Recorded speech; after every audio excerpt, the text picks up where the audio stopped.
down like a rabbit hole on that Guinness World Records website. You know, past like the tallest person, the fastest marathon, you get to some pretty weird stuff. Oh, yeah. We're diving into that today.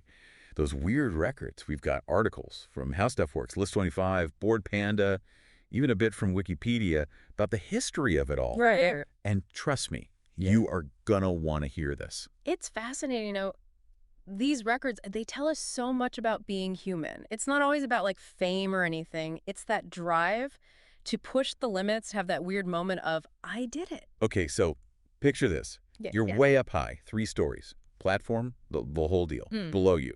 Not a big fluffy thing, not a pool full of foam blocks, a kiddie pool like the one your little cousins splash around in. Oh, wow. A foot of water, that's it. Would you jump? That's the situation for Professor Splash. He's got the world's highest shallow dive. Over 33 feet down, landing in 12 inches of water. That takes real precision, understanding the physics. How's he going to say? And maybe a little bit of not caring what happens to you, honestly. The article mentioned the risks, yeah. If you go in too steep, it's not a splash anymore. It's a pack. Yeah. But hey, different strokes, right? Some people climb Everest. Some people conquer the kiddie pool. Exactly. This next one is more wholesome, but no less impressive. Huh. Picture like a sea of capes, right?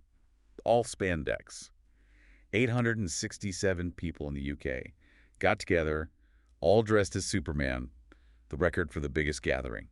Makes you wonder what the real Superman thinks of it all. See, that's what I love, brings people together. That shared love, even if it's for something as specific as, we all love Superman.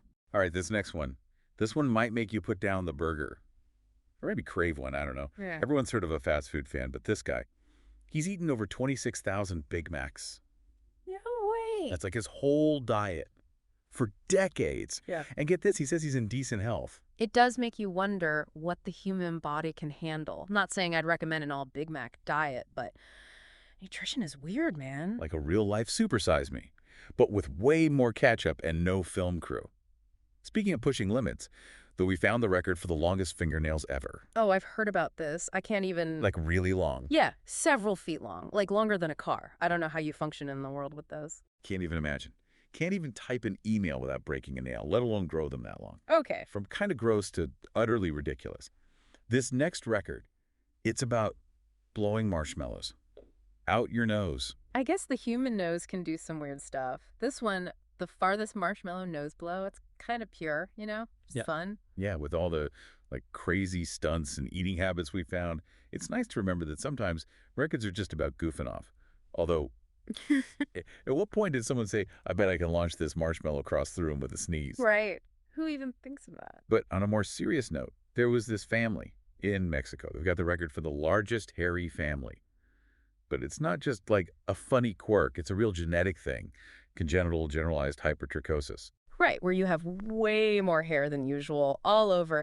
And while the record is, well, unusual, their story is more about accepting who you are, 2 of them even perform with the Mexican National Circus. They turned it into something positive. It really shows how what makes you different can also be kind of amazing. Speaking of amazing, let's talk facial hair for a sec. We found a guy, he's won the World Beard and Mustache Championships like 8 times. 8? What, was he sweeping every category? Imperial partial beard category, apparently. That's years of dedication right there. Real artistry and probably a lot of beard oil. I bet his bathroom sink is a mess. But seriously, it's cool there's these whole communities for beards, right? With their own rules, competitions, everything. From super groomed beards to mind-blowing endurance.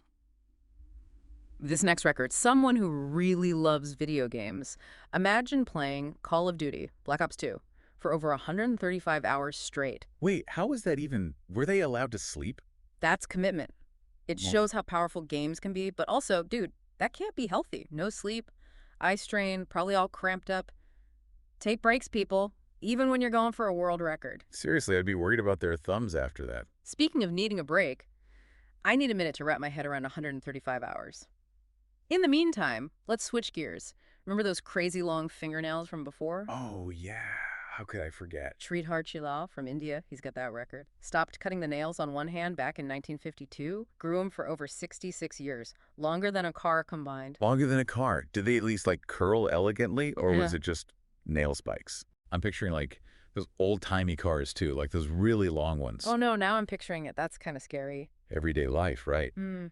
How do you even open a door? Yeah. thinking about it. Some of these are less about skill and more like just enduring something, Yeah. well, those fingernails. Totally. It connects to a bigger thing about these records, I think. It's not always being good at something in the normal way. It's pushing yourself to the limit, whether that's your body, how much pain you can take, or just not giving up. Like we found this one, most clothes pegs clipped to someone's face in 1 minute. The record's 51. Ah. I get stressed just matching my socks in the morning. Right. Or how about this farthest arrow shot using your feet? Impressive aim shows what the human body can do with enough practice, I guess. Making me rethink what's possible, seriously. But of all the weird stuff we've talked about today, anything really stick with you? Hmm, tough one. But I keep thinking about this guy, Roy C. Sullivan. Park ranger, got hit by lightning 7 times. 7. 1, okay, that's awful luck. But 7, that's like messing with the universe. Right. Makes you wonder about luck versus, like, are you supposed to have died? And there's that whole unknown factor to it, which I find really interesting. So before we finish up our deep dive here, let's bring it back. We've laughed, we've cringed, maybe questioned some life choices. What's the takeaway? For me, it's how boundless humans are. These records, as weird and wacky as they are, they show we want to explore, achieve, make our mark on the world, even if it's a weird mark. It's true. There's always more to find, more to push for, more stories that make you go, wait, really? And who knows? Maybe one day it'll be one of you listening with that story. That's right. So, as you go about your day, think about it. What impossible thing, no matter how strange, could you maybe achieve? Keep following those weird passions you never know. Maybe we'll see you in the Guinness World Record someday. Until next time, keep diving deep.